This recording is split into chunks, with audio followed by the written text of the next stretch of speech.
সেটা আমরা অনেকেই মনে করি যে ব্যবসা শুরু করার ক্ষেত্রে আমরা মেইনল্যান্ডে বিজনেস শুরু করব নাকি ফ্রি জোনে বিজনেস শুরু করব। এটা নিয়ে কিন্তু উদ্যোক্তা ভাই বোনরা অনেক কনফিউজ থাকে। তো আপনার মতে কোনটা বেটার? ধন্যবাদ।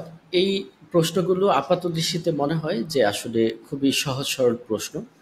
বাট এগুলো আসলে খুব সহজ সরল নয়। এই প্রশ্নগুলো খুব গুরুত্বপূর্ণ এবং এগুলো উত্তর সঠিকভাবে জেনেই প্রত্যেকটা উদ্যোক্তা ভাই বোনকে পরবর্তী স্টেপগুলো নেওয়া উচিত বলে আমি মনে করি।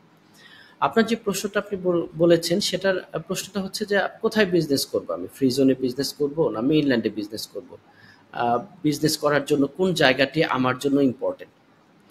এখন দেখেন, আপনার জন্য কোনটা ইম্পোর্টেন্ট এটা প্রথমে বিবেচনা করতে হবে যে আপনার বিজনেস অ্যাক্টিভিটিটা কি এবং আপনার মডেল অফ বিজনেসটা কি। এখন যদি এরকম হয় যে আপনার সমস্ত মডেল অফ বিজনেস হচ্ছে যে আপনি এক্সপোর্ট ওরিয়েন্টেড, আপনি মেইনল্যান্ডে কোনো বিজনেস করবেন না। আবার আপনার হতে পারে যে সম্পূর্ণ বিজনেস আপনার হচ্ছে মেইনল্যান্ডের সাথে, আপনার কোনো এক্সপোর্ট নাই। দুইটা কিন্তু দুইটা প্রেক্ষাপট, দু ধরনের প্রেক্ষাপট। তো প্রথম প্রেক্ষাপটে আসি, যদি এরকম হয় 100% আপনার এক্সপোর্ট ওরিয়েন্টেড বিজনেস, তাহলে সেক্ষেত্রে আপনি অবশ্যই ফ্রি জোনের মধ্যে বিজনেস পরিচালনা করবেন। এখন প্রশ্ন আসতে পারে কেন? এক্সপোর্টের ক্ষেত্রে ভ্যাট হচ্ছে জিরো রেটেড এবং এক্সপোর্ট ওরিয়েন্টেড যদি 100% আপনার হয়, আপনার পুরো ইনকামটা যদি কোয়ালিফাইং ইনকাম হয়ে যায়, তাহলে আপনাকে কোনো কর্পোরেট ট্যাক্স দিতে হবে না।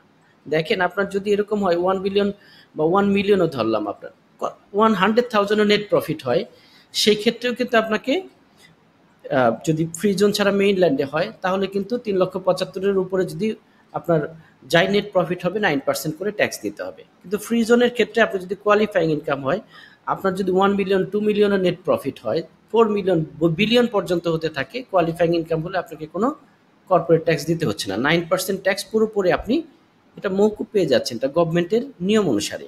তাহলে সেই ক্ষেত্রে আপনার বিজনেস মডেল অনুসারে তো আপনি এটা ছাড় পাচ্ছেন, আপনি মেইনল্যান্ডে না আসে আপনি ফ্রি জোনে করতে পারেন। আবার যদি এরকম হয় যে আপনার ইনকামটা হবে সম্পূর্ণ রেভিনিউ বা বিজনেস মডেলটা হচ্ছে মেইনল্যান্ডে, মেইনল্যান্ডে যদি হয় তাহলে সেই ক্ষেত্রে ফ্রি জোনের কোম্পানির চাইতে মেইনল্যান্ডে যদি আপনার কোম্পানি থাকে, তাহলে আপনি কার্যগতভাবে অনেক ধরনের সুযোগ সুবিধাগুলো পাবেন। আপনার সুবিধা হবে অনেক ক্ষেত্রে, ভ্যাট ট্যাক্সের বিষয়গুলো না, অন্যান্য কার্য সেক্ষেত্রে। কারণ ফ্রি জোনটা এটা ডেজিগনেটেড জোনের বাইরে যখন আপনি সেল করতে যাবেন সেটাকে এক্সপোর্ট হিসেবে ধরা হয়। সেখানকার প্রসিডিউর, প্রোটোকল, যেমন ফ্রি জোনের ক্ষেত্রে আপনার ৳1 রেভিনিউ না হলেও আপনার কর্পোরেট ট্যাক্স সাবমিশনের জন্য আপনাকে করতে হবে, অডিট করাতে হবে আপনার অ্যাকাউন্টসটাকে। তো এটা একটা খরচ আছে, তাই না? মেইনল্যান্ডে কিন্তু আপনার 50 মিলিয়নের নিচে হলে, রেভিনিউ হলে আপনাকে অডিট করানোর দরকার নাই। তার মানে আপনি কিছু সুবিধা পাচ্ছেন। যেহেতু আপনি মেইনল্যান্ডে আপনার সমস্ত বিজনেস, তো সেক্ষেত্রে আপনি এক্ষেত্রে মেইনল্যান্ডেই লাইসেন্সটা করতে পারেন। এই জন্য আমাদেরকে শুরুতেই দেখতে হবে মডেল অফ বিজনেসটা কি। আমি তারপর বিবেচনা করতে হবে যে আমি কোথায় করলে সুবিধা প্রাপ্ত হব। এটাকে ফ্রি জোনে করব না মেইনল্যান্ডে করব। এরপর হতে পারে যে আসলে কোন ফ্রি জোনে করব। এটা কি দুবাইয়ের ভেতরে করব না অন্যান্য স্টেটে করব? এখন এটা ডিপেন্ড করবে তার অ্যাক্টিভিটির উপর। এখন কথার কথা, আপনি যদি অয়েলের বিজনেস করতে চান, অয়েলের সমস্ত কোম্পানিগুলো আবুধাবিতে আছে, তাহলে সেক্ষেত্রে আপনি আবুধাবির দিকে লাইসেন্স করবেন।